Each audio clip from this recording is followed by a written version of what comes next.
All right. Welcome, everyone, to the inaugural Archibald podcast. I'm Finn Kisida, the guitar player in the band. Today I've got an interview with the drummer and bass player, Parker Costello and CJ Page. We're going to be talking about their stories finding music and their respective instruments and how they came to appreciate live music and gigging and how they came to meet each other at the A-Frame, a local music lesson place here in Columbia, Missouri. We'll also talk about some other fun characters like the enigmatic Helen George, who popped up into all of our lives and it's a big reason for us being together today. First, we'll get a word in from our sponsor, that is Sex Toys for Playgrounds. That's right, you heard me right. Sex Toys for Playgrounds. Come recycle your old beat-up used dildos and sex toys, and we'll grind them up into a fine, mulchy rubber substance and use it to lay the foundation of playgrounds all across the United States to keep kids safe, so when they fall, they don't bust their heads open. Sex Toys for Playgrounds. Sex Toys for Playgrounds, everyone. All right, and without further ado, we'll get right into it.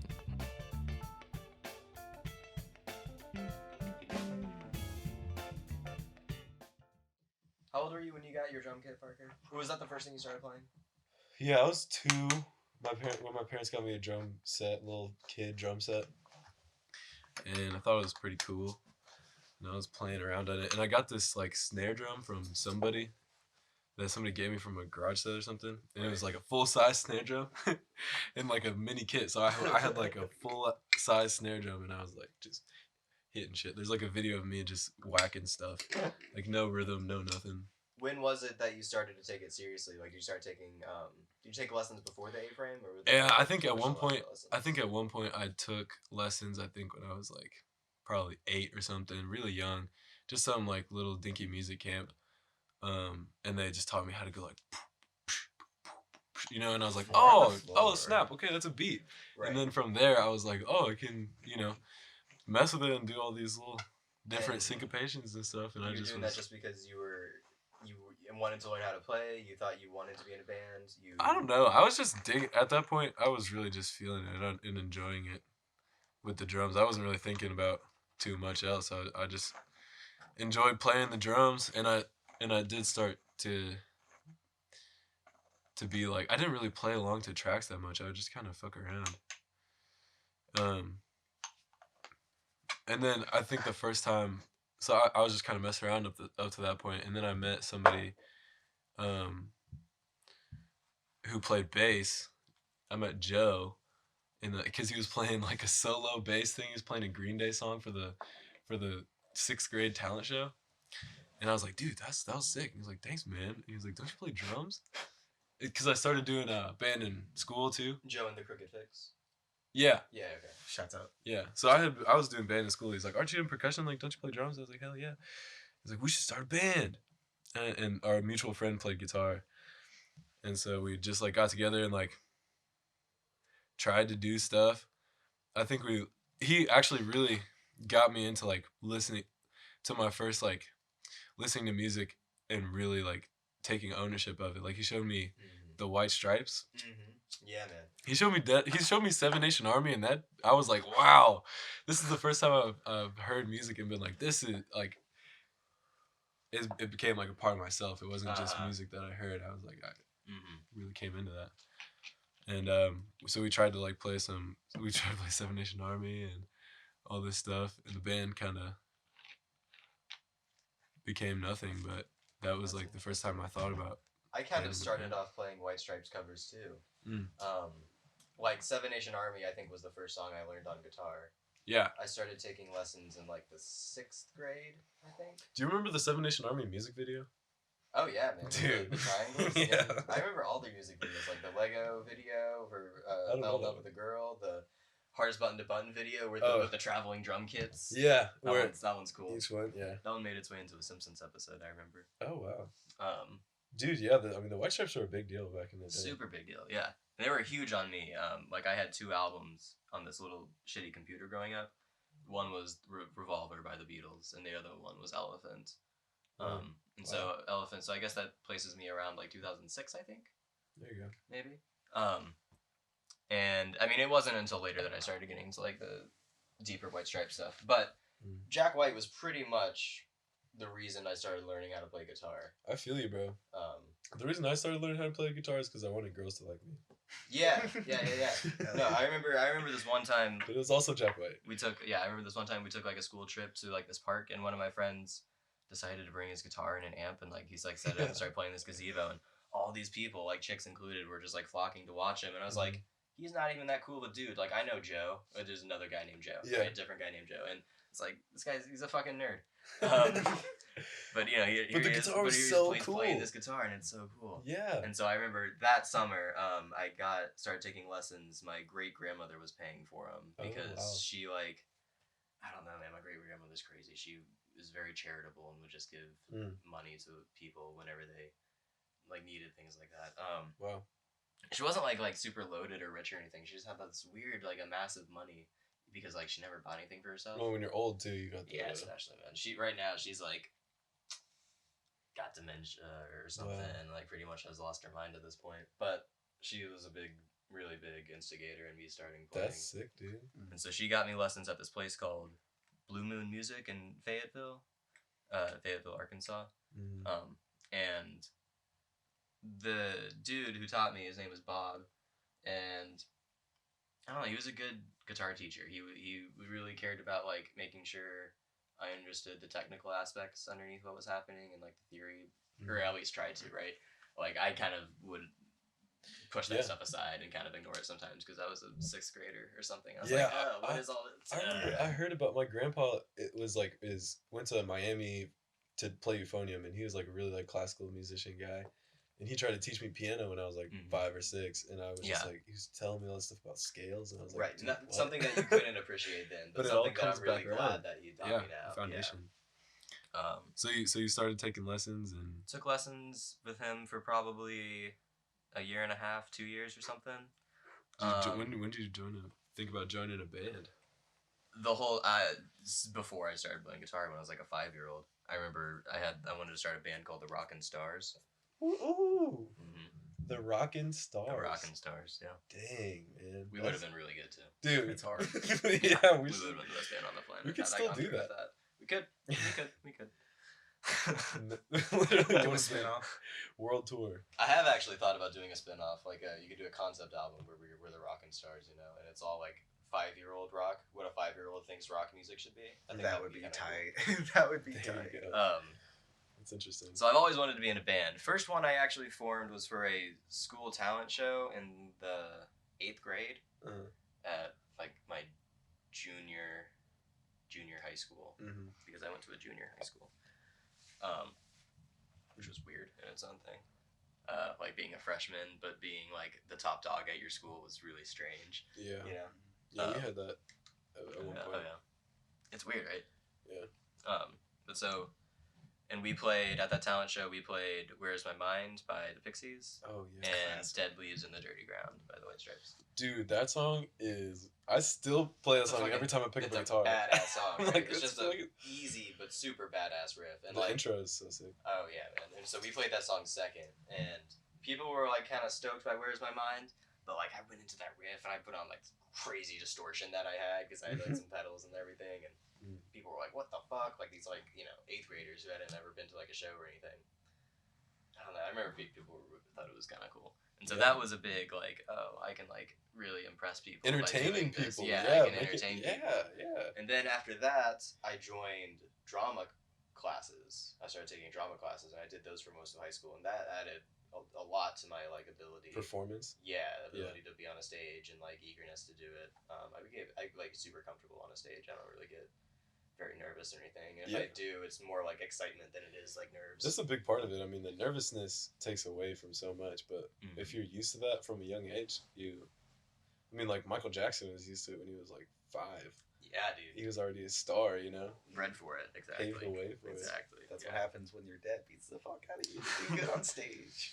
And CJ's been on stage for a long time too. You started.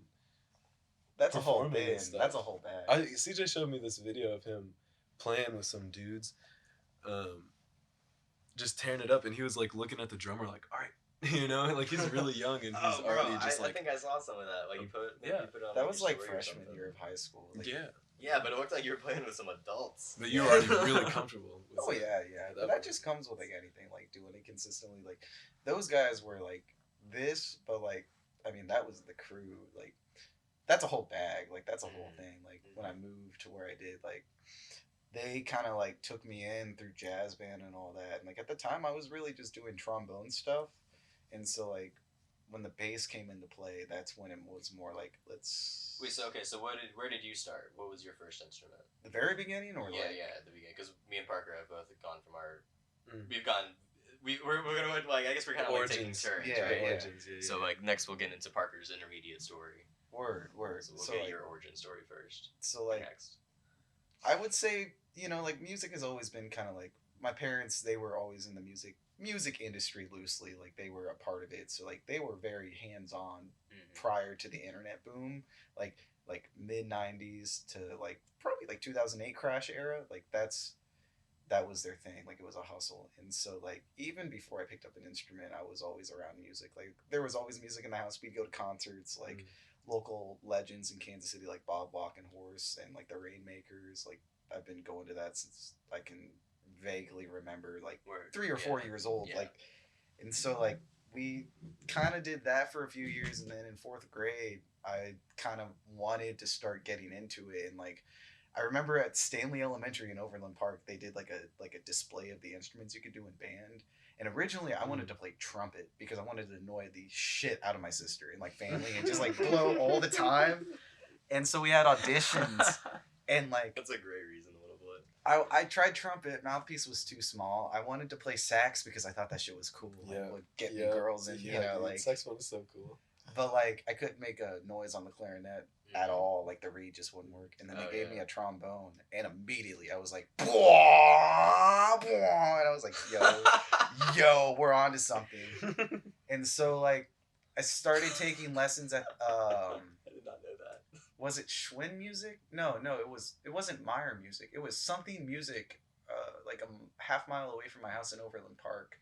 And so I started taking lessons for like 2 years, I would say, there on trombone. And then Damn, like 2 years on the trombone. well, that's just before middle school. Can Like you still play that? on and off. You Like still have one? yeah, I got like 5, 6 of them. What the fuck? I have You I had have 6 trombones. I have a P-bone that's blue. I've got Dog, like a what? 1946. You got a P-bone? Yes. You gotta show me your P-bone sometime, bro. I'll bring it That over. sounds pretty tight. I've got like I've got my beginner one I've had since like I started. It's like a I've got P-bass. my P-bone. I've got my fucking my best trombone. We dropped like fucking money on it. It's I think it's like a 1930 something. I forgot the model. It's not a Con. It's not a King. It's whatever it is. It's a F trigger, and so it's like got all the tubing and like it. I wish I had a double slide because that'd be tight.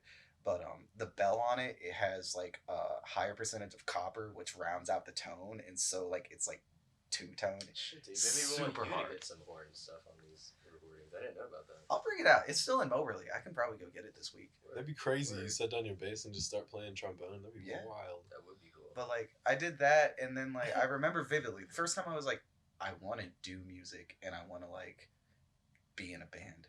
I was like the first concert that I consider my first concert that I like got as a present for Christmas in 5th grade.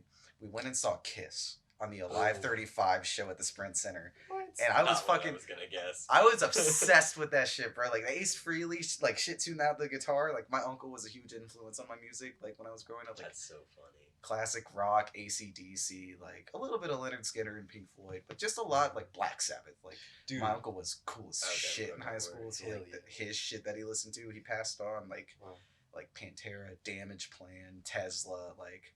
Okay, so that's All, where like- you've gotten that kind of taste. Heavy. But no. That's like when I was No, little. no, It I get expands. you, but like I can see where it's gone off to today, though. Yeah. Yeah, You still Yeah. like that heavy shit. yeah. Knock loose, bro. That's my shit. Yeah, exactly. But like it's so like after that concert, I think it was in December, like January, I got my first guitar, and it was a shitty ass first act with like a 10-watt practice yeah, the amp. first act. And Wow. I remember getting Sonic Boom and sitting down, not knowing anything, like bare bones, like blank piece of paper, don't know where to go, or Yeah. even what to write about, don't know the topic, like don't know anything and just like working out, just root notes on the E string, trying to be like, I can play this shit. And so my parents saw that and they were like, okay, let's get you enrolled in like guitar lessons. And I was doing trombone lessons as well. And so we found this place literally like down the road from the trombone place called House of Music, or Music House as they're called, and started in there doing like basic guitar. Like their system was it was skills 1, then songs 1, skills 2, song 2, etc. until you got to like guitar mastery, and then you had the option to go into like a band setting. And so I did that for like 2 or 3 years, like getting the basis of like how this like fretboard worked, like how to the bare basics. Right. And then like seventh grade, seventh grade, I would say I got into the band thing, and that's when I really started to kind of like take it in control. Like I remember 7th grade sitting down, like I knew how to read bass clef, but treble clef I've never really been good at. And they forced me to read like Tom Sawyer by Rush by sight on stage with people. And my instructor, shout out to Tyson Leslie, like that cat's crazy. He's toured with Slipknot, like he's done like a bunch of shit. And he was pretty much like my one-on-one director after I moved on like the group settings they were doing. And so did that for the rest of middle school and like worked in bands. I played in like 3 or 4 like little bands. They concert up and we play like house gigs and shit like that. You know, like we'd make tunes, cover some tunes, like standard kid shit. That's fun. It was cool. A lot of people came from that I still talk to, and like Addie Sortino and Brandon Yangney of the Greeting Committee, like some homies of mine, like they went there and did the whole thing like a little bit different than they were in a different like time slot, if you want to say, but like it was a cool little community that spawned a lot of like really cool acts coming out. Man, that's what it was for us too. Like when we started doing music, I don't know, it just seemed like there was a bunch of like the people that we hang out with now, like Hallam, like the Battle of the Band stuff at the Bridge. It was like the Bridge, but like a little bit bigger. Like consider it like the Berkeley of the Bridge. Like it was like pretty. Like they kind of threw taking it seriously. Yeah. Is this in Moberly? This was in Kansas City. Oh, this is before I moved. Oh, this well, was that's like why it's middle better school. because it's in Kansas City. Yeah, this was like middle school. Like, bro, but I think that's something that I still think about now is being young, like seeing other kids that I didn't really know on stage playing. I was like, oh shit, you know, it just became like this normal thing. Yeah. This community of bands, and I think that's a big problem with the Columbia music scene is there's not that many bands, there's not that much competition, and so one band fills their spot, and they're like, okay, this is cool. We don't have to elevate this shit anymore. But like, we were on stage, we weren't the only ones doing it, and we had to like compete. Like it was literally a competition. We wanted to win. Yeah. We wanted to win that shit. Yeah. And a lot of different bands and people. Some people did it for a little bit and left, and you know, that's how I met Hallam. That's a funny thing to see, like and Mickey too. We've all been. Man, that's something. Okay, that's a point. How did we all meet Hallam? That's a little bit of because so I didn't have what you're describing, like this, like a bit of like competition. Because what you're saying, like it is a little sparse in Columbia. Battle of the Bands. But like it does exist a little bit, right? Yeah. It didn't really exist in Fayetteville. So in Fayetteville, the most we had was this little, in terms of like cool places, right? Because all the other venues in town were for losers. Like they were just kind of like for losers. What do you mean? Bad acts. Bad acts would come to town, man. And so like it used to be cool. Fayetteville has gotten like weirdly gentrified, and it's kind of annoying now.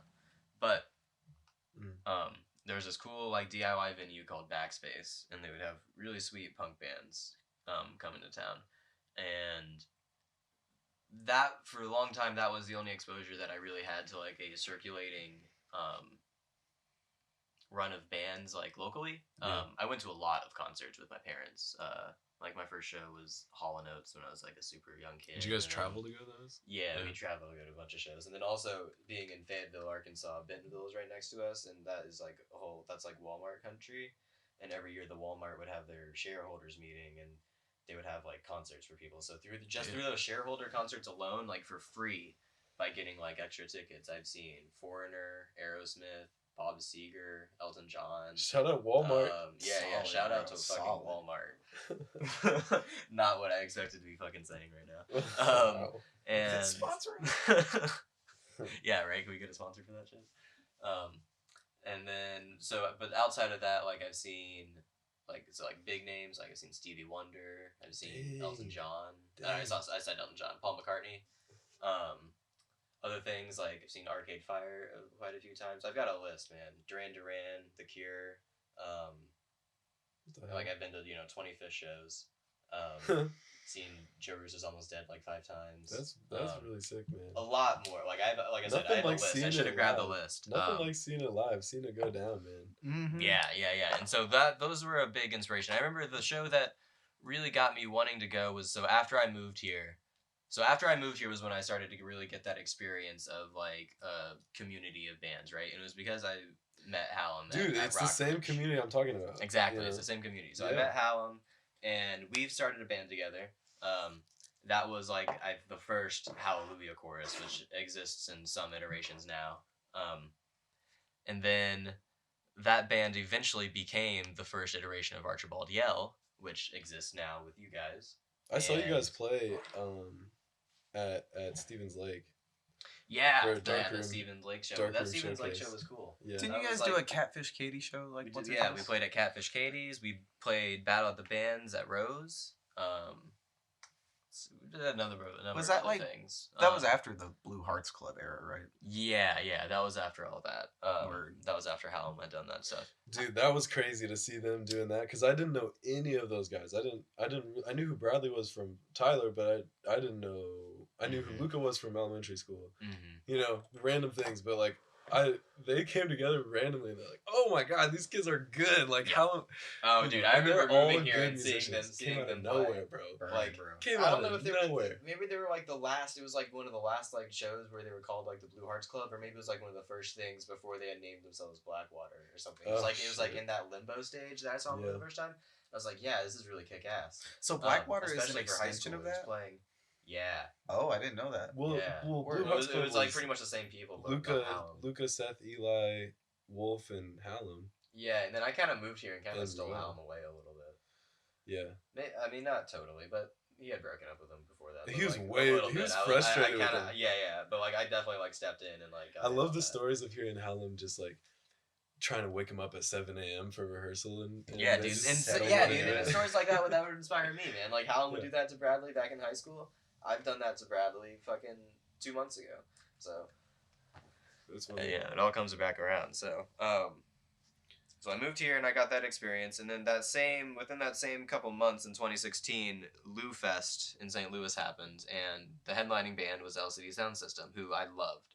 So we went to go see that, and that show just really blew me away because I don't know if you guys have ever seen like videos of LCD Sound System and what they look like live, but James Murphy, the frontman, like the amount of passion and stuff that he will put into like the microphone in front of him and back into the audience, it's really awesome. And like I had seen Fish at that point, and that's a really like amazing like passionate expression as well, like connection with the audience. But it's not quite that level of like intensity. Certain like it's a different kind of intensity. Yeah. Like Fish doesn't like take themselves serious enough to have that certain intensity that James Murphy had that night, But he was like taking himself seriously, like this is a really like fucking beautiful like artistry thing where we're like super serious, like intense, like kind of like dark edgy musicians. It was an edgy thing that Fish doesn't really get into. Yeah. And from then I was like, yeah, fuck it, I need to be doing this. You want to be the front man after that, huh? Not necessarily a front man, but like I need to be on a stage letting people, forget about the shitty day that they had for at least a couple hours while they listen to some music. There you go. That's the same thing that Mickey says too. Mickey says that too. He's like, you come to a Crooked Fix show, and just for that moment, like you get lost in and that he feels that lost in the sauce. He feels that responsibility to create that sauce that you can get lost in. That's like what drives him to perform. He hates fucking being in front of people. As a very avid consumer of live music, like that's something that like I really think people need. Like it gets to the point where you go to shows often enough that they start to become like they feel like a second home. You get really comfortable with that crowd. And, like especially like things like a Fish show, like you'll see the same people throughout, like as if you like tour the same summer community, or something. Man, it's the biggest thing. Yeah, big community. So that was really inspiring. And then so we were in that band for a while, and then Hallam kind of like, me and Hallam have always been really great friends. I mean, he's like one of my best friends. And But for a while, we didn't talk as much. Like senior year of high school, you like got this different girlfriend, Lily, up in at a different school and shit like that. And he started this other band, and so we kind of stopped playing together for a bit. We were all still talking and buddies, but we stopped playing for a while. And so and I didn't play with a band again until I started this thing up again with Bradley and our previous drummer Sam, back in February. Dang. Yeah, it was a drought for sure. Like the whole time I was just scouring looking for musicians, but everyone was either busy or like I wasn't, or I was like myself having like some like personal like bouts of like depression or like inability to like lack of motivation do or something things like that. Yeah, motivation. So but all the while like wanting to be doing it nonetheless. So I guess that mostly gets me up to date here.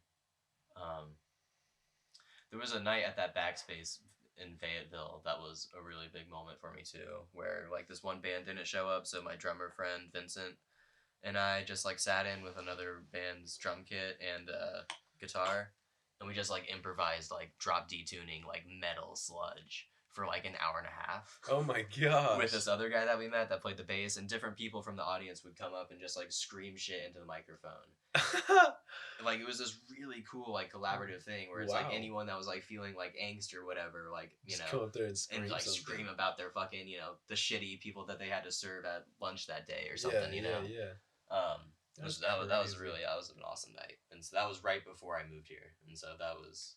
You don't see too many metal jams going on. No, it was pretty cool. That's fun. Funny. That's wacky. So let's try to. So when did you start going? When you guys met up at the A-frame? When did that happen? Well, we both probably. How did you both get to the A-frame? Let's start there. It kind of starts like early on, like freshman year when I moved to like Moberly. I was playing guitar still. I was still heavily like doing that. That was like what I wanted to do. Not so much like lead a band, but just like play. Like from all that experience, like with the music house shit, like being in front of an audience, and it wasn't like a few people. Like we played shows for like 150 people sometimes, like 80% of the time. Like it was never under like 70, and so like having that kind of experience and like it was kind of like everything was like predetermined what we would do, but it was also like we were still a band doing a band thing. Like we still had to like do the thing, It wasn't just like, oh, we're gonna play some AC/DC covers. Like it was very much like this, except different, different genre. But like after focus, you mean? Very yeah. It was just like the song layout, like it was like rocker, like kind of like metal, not heavy metal, not death metal by any means. Like 12-year-olds playing death metal would be funny as hell. But like after moving and then getting in there, I was still doing like trombone heavy, and that's when I got into the jazz band and met those cats that you were talking about on YouTube, that video I showed you. And that's how I got hip to like funk and like the White Stripes and just like old school like James Brown type shit. And our lead sax player, who's burning, like I hate the guy, really don't like the guy, but like he's a good sax player. He's a really good sax player. Like he went to St. Louis after he graduated and like went to China and played some gigs and shit and yada yada yada. But like in high school, that was like a big effort for me to really push myself to practice and like take trombone kind of seriously, and like took it to state, all that. But like the bass didn't come in until freshman year, like kind of like close to my birthday. I was supposed to get my braces off the day that like the whole group that the band was at that point was gonna go to Columbia, and that was like my intro to be like, I'm trying to like be a part of this. And so like the braces got rescheduled, thank Christ, because if that didn't happen, I probably wouldn't be playing bass realistically. And so like we got together, we all got kind of drunk, and they were like, hey, do you know Chameleon by Herbie Hancock, the Headhunter version? I'm like, nah, but I'll learn it on bass. Like, fuck it. Yeah. And so spent like 2 hours just like playing some like really basic like Watermelon Man, like Cantaloupe Island type shit. And so that was the intro. And then it kind of just started as a hobby, really, until like junior year. I started to really pick it up. Like, I kind of want to see what I can do with this. Like, started trying to build bands, but the area I was in, there was nobody that took that shit seriously. It's Moberly. Like, it was very, very like disheartening any effort I put in. And I was also listening to like Minneapolis 80s punk, you know. I wanted something like the Replacements. I wanted something grungy, dirty, like, you know, that was my taste at the time. That's the shit I was listening to. And so I was still doing like some funk shit, but mostly it was like trying to form just like a punk band realistically.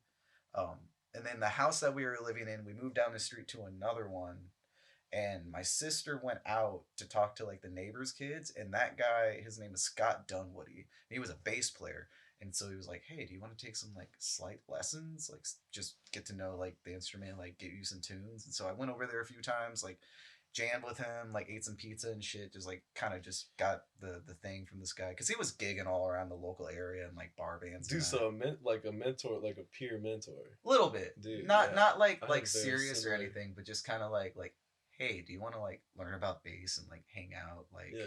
you're he, cool. Like, took like, you under his wing. yeah, Yeah. yeah. And so through that, I met Gary Taylor of Music Around back when that was still a full store. Okay, yeah. Like circa 2015 or 16. Yeah. 2015, I think. Circa. Yeah. And so I got involved in like playing with him. We had this little funk thing with some guys at Lincoln University called M7, and we played some like James Brown shit, Tower Power. That's how I got hip to What Is Hip and like all that shit, Word, yeah. like that fast do do do do do do do and shit like that. And they had a pretty banging horn section, and then he and Dunwoody both put a recommendation into like, hey, you should go see this guy named Lloyd. And I was like, okay, sure, fuck it. Like, I need some lessons. Like, I'm kind of serious about this shit. And so I started to kind of like get my shit together and like come prepared.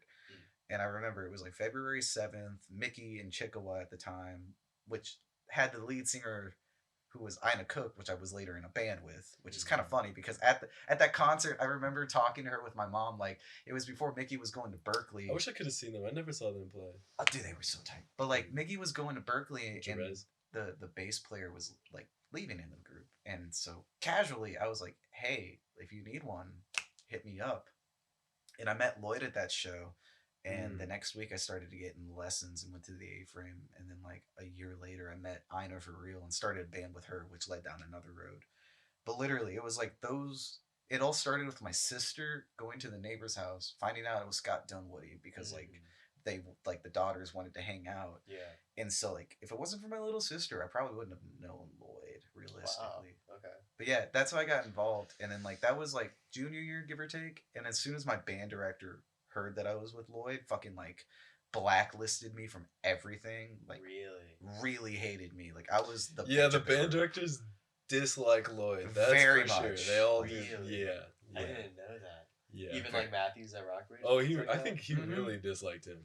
That like probably has a hit list, bro. Like because Lloyd just takes their agendas of like getting kids to waste their freaking time, and he's like, no, he takes the best ones, and he's like, no, don't waste your time. Like, well, like I wasn't when I was introduced to Lloyd. Like it was more of like I was like a perspective. Like I met him at a show before I even knew the A-frame. Yeah. You know, it was after he got off drums, and I just was like, hey, like we kind of sent a few texts. Like I'm CJ. Like I want to. And the biggest thing, like, and it's gonna be a recurring theme if we talk about the A-frame, is like I joined because I wanted to gig. Like Berkeley was cool. Like the thought of like going to a university was cool, but like I wanted to play in front of people. You know, and so like.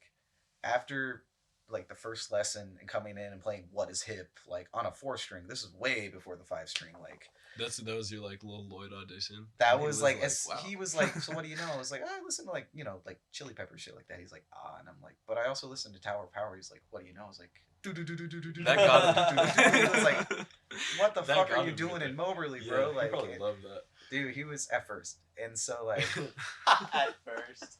But yeah, that was my intro, bro. And then like I did that all the way through high school, and that's how I got introduced to you and to Mickey and to like Hallam. That's how I got introduced to Hallam. Going back to that, like this when he was working at Music Around, like prior to the whole shaved head, like like after that, the Britney Spears incident. Yes.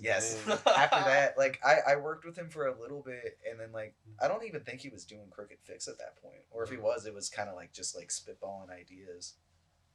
and we didn't really like at first.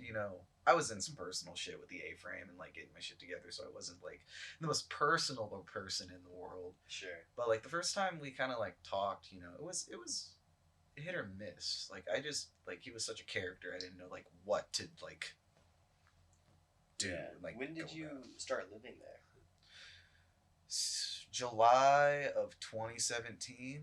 As soon as I graduated, Right after high school. Yeah, I had a month of like back and forth working in Columbia, but living in Moberly at my mom's crib.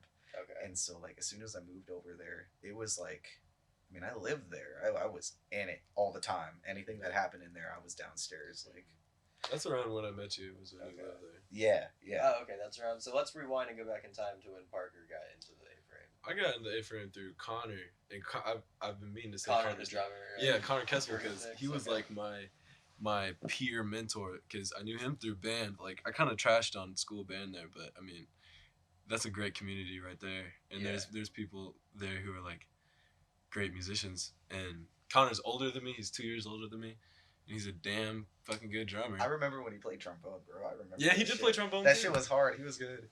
But so I got a lot of. He was a big, important, like older role model drummer for me, because he was just close enough that I could talk to him. Right. Like he's also why I started smoking cigarettes. But Right. Kind of like an older brother kind of Yeah. thing, like personable, but still like you can look up to him. and so I heard all this stuff about Lloyd. I heard he was taking lessons with Lloyd, and I was like, "Who is Lloyd?" I asked him one time, and he was like, "I was like, should I take lessons with him?" I was like, "Should I take lessons if I want?" The You know? famous question. And he was like, "Dude, like he just got really serious. He's like, if you want to like take this shit seriously, like Lloyd is the guy.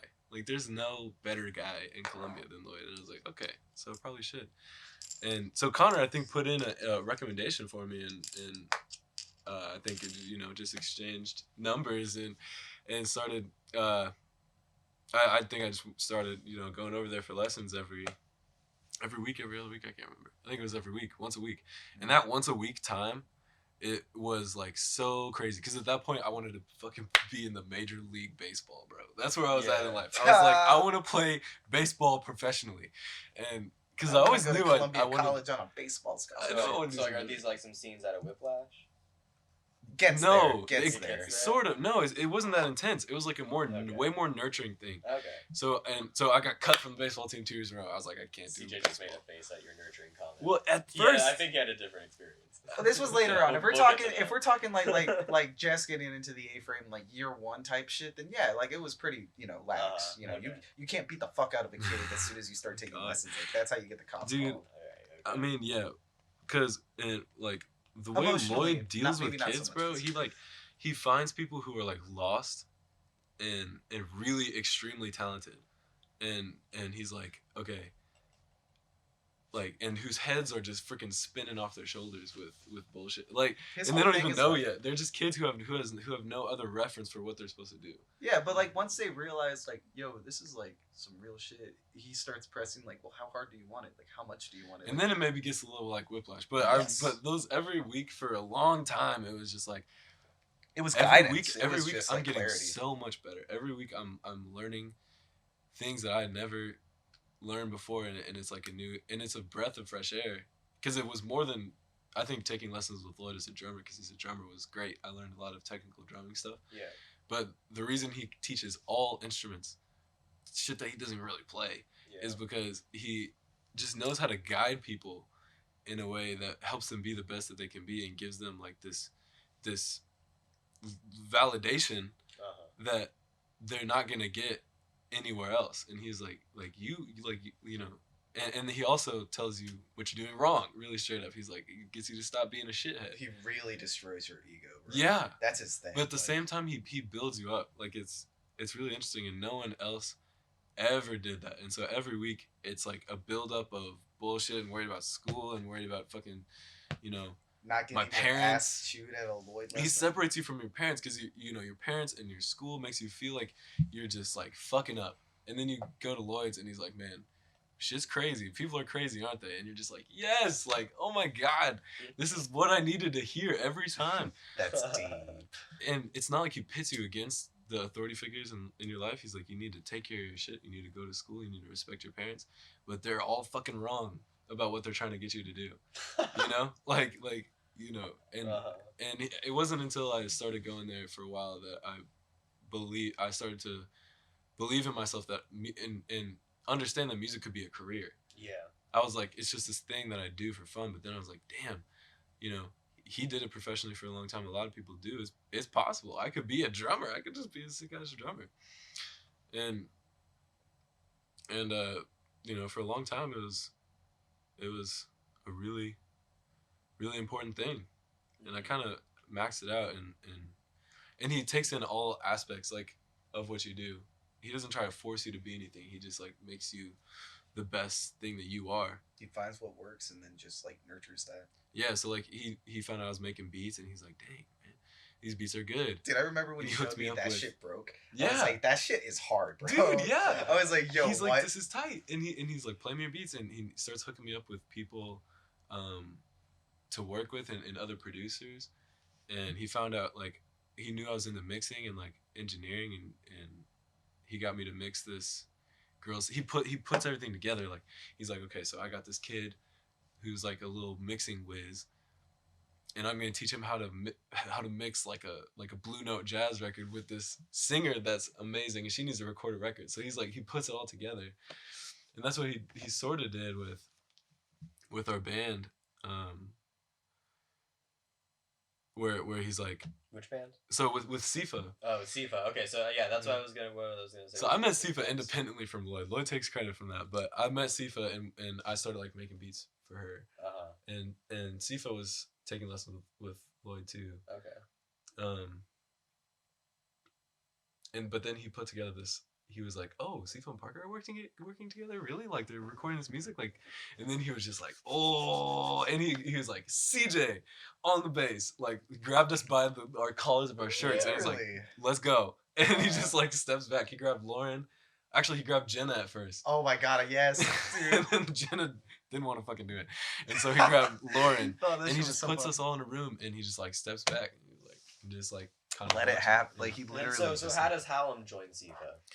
that was like 4-ish months after, like we were just trying to think of like what to do, people to recruit to expand the sound, because like I don't even know. it was a little bit of that. It was just like it was a 4-piece, you know. It was bass, keyboard, drums, and vocals, and like we were doing all right, but like there's kind of a limit to that, at least like textural, you know. Like, and I wasn't using pedals. I'm doing the stuff that I'm still doing now, super organic through like. It made a lot of sense. As soon as Hallam, I don't know exactly how he came into the band, but when he did, it rounded it out. I think it we was were like, just like, hey, do you want to? Yeah. Like, it was just that 'Cause simple. we were just kind of all Yeah, becoming right. he was friends just, with him.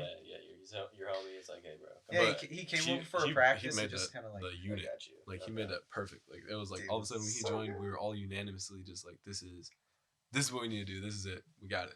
You guys have any good tour stories with that band? We got a few. The tour itself is one whole story. It's just like, I don't know how we got the idea that that's what we wanted to do. There was this girl. It was such a new concept. A band I'd never toured before. Well, I know. Well, yeah, How- exactly. how We just did we wanted to think be. of that? We just wanted to be fucking rock stars. You know, I don't know what made us We were think just that it was living our possible. life like it's golden, bro. Well, we started playing a lot of shows, right? We started playing a lot of shows in Colombia, and people really dug Sifa. Like Sifa herself was like an incredible, like a smash. Yeah, And- people loved her. Yeah, and so people started coming up to us with Yeah. opportunities and shit. Okay, yeah. And we got more and more gigs, and we were just like, okay, we're doing this. And so there was one lady who was doing the booking at Cafe B named M Downing, and she like knew a bunch of people. And I think between her and Sifa talking, that we decided, you know, they decided that we could do it. We could go on a little tour because she knew enough people, and she basically booked the whole thing for us, set it up for us. You know, Sifa sent all the emails Wow. Okay, cool. and That's why she's the one doing it, man. yeah, there are some I mean, that was some rock star shit. That must man. be the most. Dude, that shit was so bougie. I forgot my underwear. I forgot underwear. So I that played started four it. That shows. started the trend, Bro, bro. yeah, Like that four shit shows. continues today. Right, but that's where it started. I played like 4 shows with these tiny ass sweat shorts on and no Dude, underwear, Oh my god. and I was just like, this is it. This is the rock star lifestyle. Like I fucking made it, man. I Do mean, we want to start in Kansas City? Like, We don't. I mean, that's a whole other fucking podcast, to be honest. Okay, What's your episode favorite? 2, Sifa tour. Can we talk about anything like drug related? Is that like It was all also right? the first time I tripped acid. That was Yeah, that I feel like that the Milwaukee house, the fight with you and Sifa. Oh yeah, me and Sifa were also like at each other's necks the whole fucking time. That was so it was good. some real rock star shit. Like it was Oh, crazy. I'll give a few and then my favorite. Like there was that. There was the Living My Life Like It's Golden night. I think that was in Minneapolis. When she was under the table. Yeah, yeah, she couldn't get out. Dude, it was drama, you know. It was just some big bullshit. time drama. And like, even just like the van life, like we took the van, and Oh, like yeah, it was yeah, two yeah. front two seats, 3 people. Yeah, dude. Like we literally had like the gear in the back, and then just like a pad, and just like anybody who like, and it was cool because we also brought an ounce, and so like we got telepathical. Like there were points where we would just look at each other, and like while driving, Someone Blood. like the Yeah. person driving would drive, person in the seat would break down the Rillo and get it ready, Yeah. and then the person in the back would like get the weed and roll it, and we'd have that done in like 2 minutes. Dude, it was, and like we had rotate. It was tight, you know. Like it was kind of like essential, like doing it, because I mean, like we were fucking young and out there. That whole Yeah. Sifa thing, that whole experience with Sifa, from when I started making music with her to doing the band, playing all Well, the gigs, like it was a big time and doing the tour, it was a big time validation that like, oh, this is how it happens. it's like we can do it. You have a star, you put the work behind it, you do your job, you play the gigs, you put in the work, and like it works. And I felt like I understood like how it would work. To go off on that, one thing before my favorite tour story, like looking at it from the beginning to the very end, like minus all the drama, minus all the bullshit, just like for gigs and effort and like work ethic. Our first gig we played for a women's shelter for like 7 to 8 people and some like kids, and we got paid in brownies and cookies. And in a year's time, we went on fucking tour through the Midwest. Yeah. You know, like Yeah. that's like if you want it, like we lived it and like did it, and we had some help along the way through some external sources who knew that we were young and like we would get caught up in like the wrong type of shit to like get on, and so they guided us, and like M really kind of just like the Sifa like That's the Sifa- closest I've been to the fucking center of the music industry ever. Like, Dude, that was absolutely. crazy. It was like, and it was like we were so fucking young. Like, how old? You weren't even 18, were you? Were you 18? I was like 17 and 18. Yeah, I Callum think, was 16 and 17. Yeah, Alan was young then. like That was the band that I was talking about that he kind of joined, and then we stopped playing together. Which, you know, I get it. That You shit guys was are really doing exciting. stuff. That was it happened crazy. because it just accelerated so quickly. It felt so good to be a part of something that was exciting. Like, I'd been in bands where it's like, your parents are like, this is great. And so, what happened then? Because, like, so I know that you, so Parker, you, Sifa, and Hallam all went to go to Berkeley School of Mhm. Music together in Boston, but from what I know, you did not continue to play together up there. Or at least you and Sifa did not. No, me and Sifa had our own personal issues that, Just too much got in the way. yeah. Personal drama and band drama. And also the pressure to, the pressure to go to college kind of, tore us away from our little scene that we were building. Yeah. And then me and Sifa just like couldn't fucking work it out, which kind of sucks. But there was, that was like a fast moving train that was like just going off the rails from like pretty Dude, that early shit on. was so much fun though. That It shit was was fun. wild. Like I wouldn't trade like 18, 19 for anything. Like that experience alone was like worth all the trouble, like working a bum ass job, like having like the nightclub shift, getting off at 12 type shit, like school juggling, like all the other gigs and bands and shit. Like that was tight. You know, that like what you were saying, it reinforces like, you can do it. Like you can be a part of it. Yeah. You just gotta like network, reap the benefits, and like Yeah. really Some dude- put effort and give like something to like a product. Like you want to give something that people are like tangibly like the effort in is effort out. Exactly. It's being It's- bought in. We were all bought in to a Right. degree where it made it work. Rip Sifa, bro. We need a Sifa reunion. No. So then, No. so then No. Parker, so then you go to Berkeley and you start playing with the adaptation. So like I was playing with the Ina Cook band for a little bit, and like I was doing that The Ina Cook band was legit. Ina too. Cook band was the closest I've been to like the most organized Yeah. like corporate band. Yeah. Like that's a whole story. They played like, a Roots and Blues. Yeah, we did that. We tried to get a tour, but like logistically, the band members and like Ina being in St. Louis didn't work, and like some other there was band drama in itself. Like as Yeah. soon as her boyfriend joined the band on trumpet, like Rest in peace. yeah, we also what happened with No Doubt. That kind of Sure.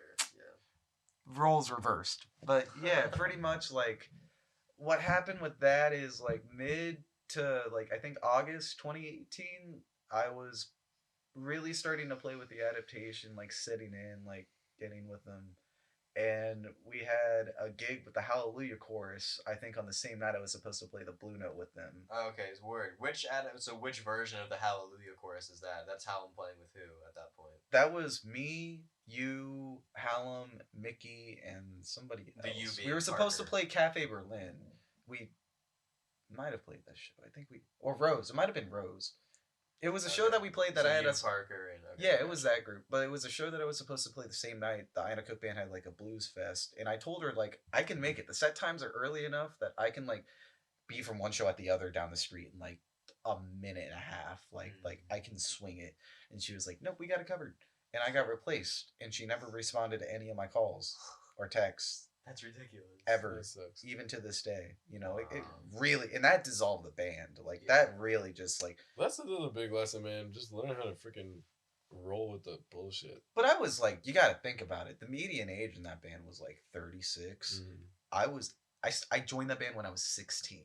Yeah. I joined it young, and like Yeah. I was there up until like 20, give or take. Like we put out 2 albums and like countless like other songs and shit. Like, but like that kind of hurt. But luckily, I had the adaptation that really started to pick up like quick, and shit was good. Everything was Gucci. Like I was playing shows like SIFA, bro, and that was refreshing. Like once you guys left from Boston, like I was kind of in the swamps. I was like, man, like Yeah, me too. my core group is gone. Like I mean, you guys were Yeah. like my friends are in my bands, bro. So like Yeah. when that shit leaves, like I was kind of scrambling, and I also met a girlfriend, and that never really mixes well with like juggling bands. Never really increases productivity. No, I mean it's comforting, but like, damn, bro. Yeah. Damn. But yeah, like I did the adaptation for a little bit, and then just personal issues, like disagreements, like being left in the dark. Like they did some dirty shit, and just like me and Kyron, like ideologies did not match at all. Nothing against them. Like I wish it would have ended different. Like the shows were bomb. We played some damn fucking good shows, and we put out some pretty good albums and EPs. But yeah, that ended probably like August of 2019, and then Okay. ever since then, when I moved to Kansas City, I've kind of just been like doing some more of like producing type shit, like solo, working on building like my discography instead of Yeah. like, because like that's what I'm trying to get out of. My biggest thing like now for the last year or even since like 2018 is like, how do I get out of like the box of being a bass player where I have to rely on somebody to like I have to rely on a group. Yeah, exactly. Because like I don't want to overstep boundaries. Like I love to think that I'm good, like really good at bass, but I'm no Thundercat. Like I can't just like chop it up all the time and be a solo act. And I'm also not that pretentious about myself. I can't take Right. myself that seriously. Right. So it's like finding another avenue that can like nurture the bass, but I don't have to just rely on like other people because like Yeah. other than you guys, like nobody's solid. Nobody gives a fuck. It's like a rare gem unless you're in like a music oriented city. Like Kansas City, it's very like people are about their shit and their shit only unless you've known them over the years, like went to high school with them type shit. So that brings you pretty much up to today. So More or less, yeah. up to when I asked you to come play with us after. We'll get to that. So then you're at Berkeley up until CJ did you're at Berkeley and Boston up until COVID happens. Then you Yeah. had to move back here to Columbia. Yeah. Can you? Well, I mean, freaking Boston was a whole culture shock. It was crazy to be around. So many like really amazing musicians all the time, and it was a humbling experience and a perspective experience of just being a small fish in a freaking big pond and Fucking seeing ocean. seeing a lot of like really amazing amazing music go down. Shouts out Domi Keys. But I never felt like I was really involved in it. The school thing, I dropped out of high school because I hated it. I just quit going to school because I hated it. Yeah. And college wasn't really any better. Like sitting in class just was terrible for me. And even though you're around this amazing community of musicians all the time, everyone's got a lot of freaking schoolwork. They all got their own shit. Right. And it was cool to have the homework be like music theory or whatever. And I got to take lessons from some like really, really amazing drummers, and that's like a perspective that I'll always be able to lean on. Like I'll never be able to let myself be shitty and not know it, because I know I know how good, like I've been like right up next to like world class. I took lessons with like world class drummers. That was the biggest thing that I got from it. It's just you feel the way that they like hit the freaking drum, and it's like you feel it. You're like, man, that's with so much just like authority that I don't have. You know what I mean? Yeah. And just being able to practice, and it was great. It was a great situation, but it's way too expensive, and it's really cliquey, just like anything else. And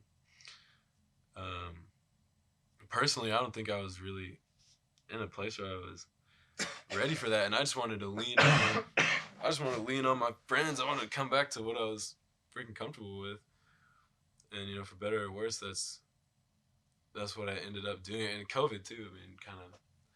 There was dead. I mean, the whole world was fucking dead. Like nothing was. I couldn't practice up there really because they closed the facilities. Yeah.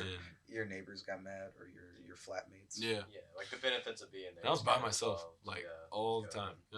Oh yeah, you were up there for like 3 months solo. I forgot about that. But we were trying to make music, and that's been the continuous thing, is that we've always been trying to do shit since I started with SIFA, and then we were trying to do Hallam's music.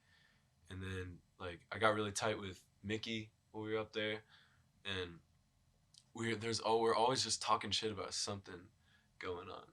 It would be like trying to book a tour, or like trying to play shows, or just trying to put out music, trying to do something creative. I met Tim too. Yeah. Tim's another. Shouts out Tim, bro. Tim, an artist. Like, if you can get some graphic designers on your team, that's always a win. But just constantly having something going on through like the quarantine thing. I mean, CJ started making beats. He was killing it.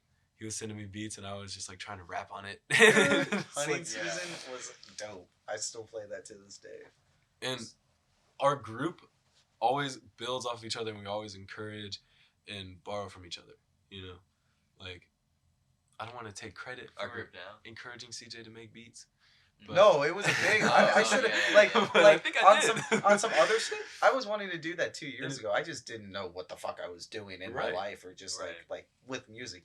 Like quarantine had to force me to sit down and like reevaluate everything. Like, man, like I'm missing out on this whole thing, and like your SoundCloud, bro. Like, dude, that whole discography. I feel that so was like good. Like, I take full credit for that.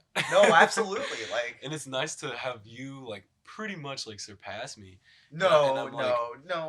But honestly, and to the point where I'm like, shit, I need to like refocus. Like, I need to reassess. You need to get on your shit. You're just rusty. Like, so we're all adding on to each other. And now Hallam's doing this thing where he's recording with the rappers.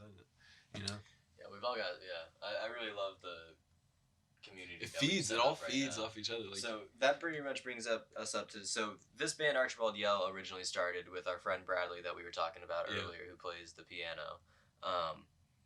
And this guy Sam Koski, who I met I drew like a musicians wanted flyer, and I scanned it at the university library and made a bunch of like copies of it, and moved it around, put them up around campus. And he was one of the people that responded to me. He was the only drummer that responded to me, and I left his text on the back burner for a couple months before I ever got something started, because this band in a little bit was born a little bit out of COVID, because right before like the week before the first confirmed case of COVID in the United States, we played our first gig. Wow. And it was a little bit like we were like rushing to play, because like I knew that like something, things were about to get shut down. Yeah. you know, it was like I felt like I was responding to it more than the president was. You know what I mean? And so we did that, and then, you know, the country got shut down, and we stopped for a while, and we were just recording stuff, and then we eventually got a gig at this place called the Pierpont Store, which, like, it just renovated itself and is now like a little bar. So we played I think outside. that place is gonna become more important moving forward. Probably. Yeah, I think it's gonna be. Yeah, I think it's gonna get more popular. And so we played outside there, and that was the last time that we played with Sam. He, you know, I don't know what the problem was. He messaged me a couple days later, and, you know, he just said he wasn't feeling it. Those were the words he used. Yeah, nothing against him. Sam's a good dude. I really liked him. It happens. Like, Yeah, you can't yeah, blame exactly. it, man. Like, other shit comes up. Like, Yeah, you yeah. know, it's part of the business. It comes and goes. No, yeah, great dude. I totally understand if it wasn't for him. But so because of that, I messaged Parker because I needed a new drummer, and I was like, "Fuck it." At the same time, might as well bring a bass player into it, and I knew that CJ and Parker had this chemistry together, We're a unit. and Dude, and absolutely. we were all already It's friends. a bootleg dynamic Um, duo. Pretty much the only thing that had stopped me before was that CJ package lives in deal. Kansas City. But so far that has not been a problem because he's been very gracious and likes to drive over to Columbia often. Oh, dude, it's an easy drive. It's only 2 hours. Like, that's... Man, if you're not trying to drive 2 hours to make some music, like, what are you doing? Yeah. But so that pretty much brings us to now. Right now we're working on making like videos and recording things because it just became winter and we can't really play outdoors anymore, and the country still has not gotten its COVID shit together, so can't play indoors. I think we should try and treat like videos like gigs. Like we Yeah, that's schedule what it. I think so, We're like, too. we're gonna do this video shoot. We're gonna do this set. on this Definitely. day. This is oh a- yeah, no, this it is should how be we like do a it. film production. That's how Yeah. I feel about it too, and that's like what my major in school is. It's like it's digital storytelling, and following the film production focus, and That's so cool, yeah. bro. So So, I think do you that have is a good access to like cameras? and- cameras and tripods You do? and racks and dollies. All Bro, kinds of shit. recording some shit. We All can kinds of just stuff. set Yeah, I that shit know. up and do it. Yeah. Yeah. Like why not? Yeah. We just Spend like need a to do it. weekend doing We it. just haven't done it yet. Yeah. So It's a little bit like levels right now. You seen Seinfeld? We just have to build the levels. So Hallam's in the barn. Did he tell you about what he wants to do? The series Yeah. called yeah, Cold Cuts, Yeah. where it's just really cold, and that's like it's like hot take or hot wing, the whatever it is. The hot wing show. What is it? Hot ones. Hot ones. But just like Cold fucking- cuts. So everyone's just cold as shit the whole time. And they're Playing like, in this barn. there's just little cuts of people being like, man, it's cold as hell. He's like, why are we here? Why Bro, are I we here? like And then we that. just play a show. That's a good idea, actually. I'm into that. Yeah, That and, sounds funny. but Make our it like a biggest little bit like a limitation comedy show. is that we have to pay out like almost $200 to a film crew to do. Yeah, see, and that's the thing, man. Yeah, I can help with that. Yeah, I guess. because we can edit. The film crew's better than I am. That's the thing. Well, yeah, but they're also way more expensive. They're so much more expensive. We're on a budget. Yeah, you're right. Balling on a budget. I mean, that'd be sick. I think if we combine with Hallam, if we support him, build off of his idea, like we always do, we just follow that through and add energy to that idea, Mhm. and start to make it our own thing too. Like it'll just be a really exciting thing, and it'll keep this winter from being like Yeah, it's from 'cause it's not stagnating. focused. Like we You're gonna all keep just us from have this stagnating. buzz of like we want to do stuff, but if we put it together and it Yes. creates a real tangible thing Yep. that other people can enjoy. Bro, are you trying to do like a loud peck type shit at like the cold cuts? You would be do some like trap type Yeah, shit. we could do anything. Yeah, exactly. shit would dude. be Anything. hard, It should yeah. be. It should just be a series of music. We want Exactly. to do once a week. That's what he wants to do. Bro, if he can make that happen, I want to make it Ambitious. happen. Well, Side Anyway. podcast. thank you guys very much for coming out and recording this with me. It was a big Stay help. inspired. Stay Follow your inspired. fucking dreams. Find the right people. But make to sure help you you. get money as well. Find that community. Get your money. Find like-minded people. And Water the seed. yeah. Get Do- lost and in do the acid. sauce. Water the seed. And try acid You guys maybe are once. good. Try acid maybe once. Maybe once. I don't know. All right. Thank Do you some guys very shrooms. much. I think that was good stuff. Yeah. Play music. Hail Satan.